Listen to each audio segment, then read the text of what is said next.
Hi guys, welcome back. I'm Lauren D'Amelio of Entry, and we just shot a full masterclass with the beautiful Gab. I wanted to talk really quickly about something that I get asked all the time, and that is on lighting.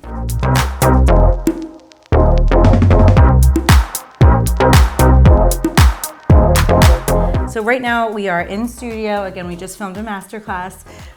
Sorry if I look a little crazy. I'm 2 weeks away from having a baby and I've been on my feet for like 5 hours.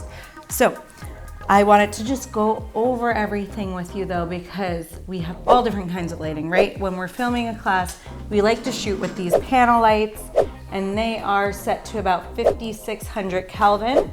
I will talk to you about Kelvin. Kelvin is the temperature, the warmth, and the coolness of the lighting. You also have brightness, which is how bright something is or how dim something is, the lighting. So when you are filming something, you want to make sure, I like to shoot around 5,500, anywhere from 45 to 55, 56 Kelvin. That is considered natural daylight. Once you go up higher, it's kind of opposite of what you would think of temperature. It would actually make it cooler. When you go down, it would actually make it warmer.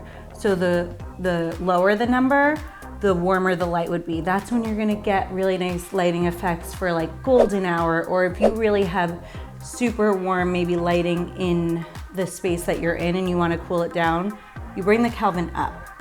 And that will actually help you make the light balanced. You also, if you're working with videographers or photographers that day, you want to ask them what they have their settings set to on their cameras, because you want to match that. But I wanted to show you first studio light that I have right now. We have a bunch of panel lights up.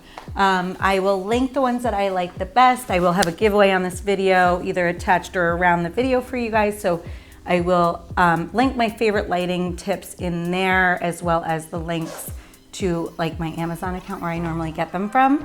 But we love panel lights for on set. We like a hair light. We use all different kinds of lighting, whether it be clamshell, which normally that means 2 lights coming from either side. You might sometimes have a hair light that will be dragged out right behind the model. And I'm gonna unplug this so that you guys can see it. But sometimes you'll have a hair light behind the model, and that will kind of create dimension to your client that will separate them from their background. I'm gonna plug that back in. So a hair light is going to help create dimension and separate them from the background. It will also help show their nice, beautiful hair. Whenever I'm taking afters or befores of my clients, I normally use a handheld light. This is an aperture light. You can use a battery pack with it, or you can plug it in.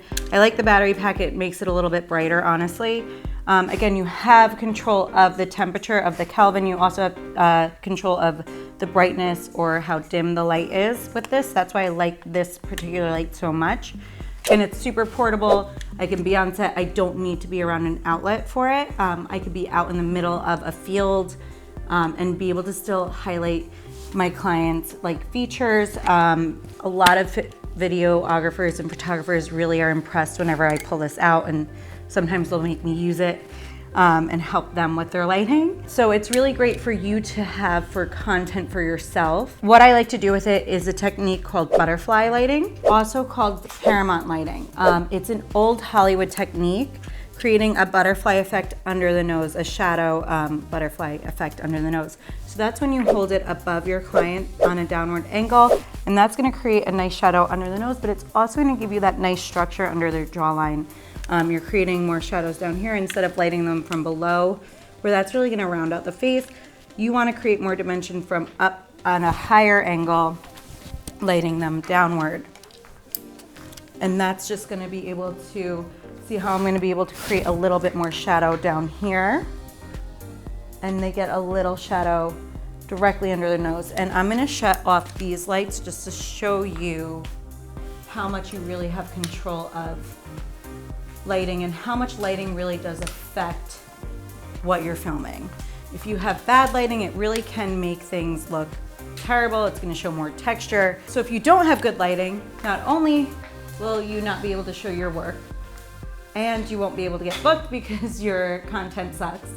But good lighting makes all the difference. So as you can see how I like to hold the light, this is set to 5400 Kelvin, and this is at 100% brightness. Now I can easily, again, if I turn this up, it's going to make it cooler. So I can really control how I want my after to look, or my before to look, or any of my content to look, depending on the temperature of my light. So now let's just say I really wanted to give her like this really pretty golden hour look. I'm gonna keep the brightness all the way up for now, and I'm gonna turn down my Kelvin.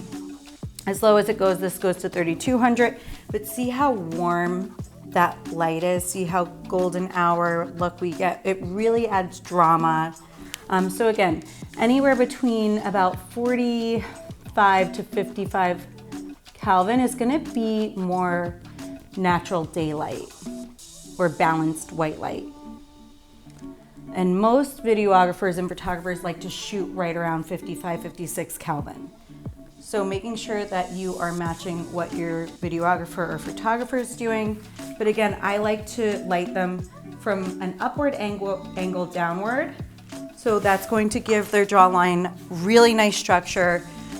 You're going to get that subtle butterfly effect under the nose, and their cheekbones are gonna pop out a little bit more. You're gonna really get those highlights to pop.